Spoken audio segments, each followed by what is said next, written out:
ఏలూరు నగరంలోని వంగాయగూడెం రోడ్డు పూర్తిగా దెబ్బతిని ప్రమాదకరమైన స్థితిలో ఉంది. దీంతో వంగాయగూడెం వాస్తవ్యులు రోడ్డుపైకి వచ్చి నిరసన వ్యక్తం చేశారు. ప్రతిరోజు విద్యార్థులు, ఉద్యోగులు, రోగులు ఈ ప్రమాదకర మార్గంలో ప్రయాణించడం వల్ల ఎన్నో ఇబ్బందులు పడుతున్నామన్నారు.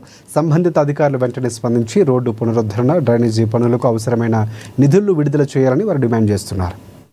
గోతులు పడుతున్నాయి, మరమ్మతులు చేస్తున్నారు, మళ్ళీ చేస్తున్నారు కానీ కొత్త రోడ్లు అనేది శాంక్షన్ చేయట్లా. దానివల్ల ఏంటంటే మాకు చాలా ఇబ్బందికరంగా జరుగుతుంది. ఆల్రెడీ మన చంటన్నయ్య గారికి చెప్పాము, దృష్టిలో పెట్టాము, త్వరలో చేపిస్తామని చెప్పని అన్నారు. ఈలోపు ఆర్ఎంపీ డిపార్ట్మెంట్ అన్న వాళ్ళు బళ్ళు పడుకోవడం కానీ గొడవలు జరగడం కానీ జరుగుతున్నాయి. కానీ ఎటువంటి ఆర్ఎంపీ డిపార్ట్మెంట్ వాళ్ళు ఎవరు పట్టించుకోవట్లా. దీనివల్ల ఏంటంటే మాకు చాలా ఇబ్బంది అవుతుంది. బాలింతలు కానీ, ప్రెగ్నెంట్ లేడీలు కానీ, వెనకాల చూస్తే క్యాన్సర్ హాస్పిటల్ ఉంది, క్యాన్సర్ హాస్పిటల్ లో ఉన్న పేషెంట్లు కానీ ఎటువంటి ఇదన్నా సౌకర్యాలు లేకపోవడం జరుగుతుంది. కానీ ఎటువంటి ఇదైనా ఆర్మీ డిపార్ట్మెంట్ వాళ్ళు పట్టించుకోవట్లా.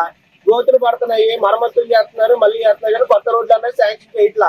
దానివల్ల ఏంటంటే మాకు చాలా ఇబ్బందికరంగా జరుగుతుంది. ఆల్రెడీ మన చంటన్నయ్య గారికి చెప్పాము, దృష్టిలో పెట్టాము, త్వరలో చేపిస్తామని చెప్పని అన్నారు.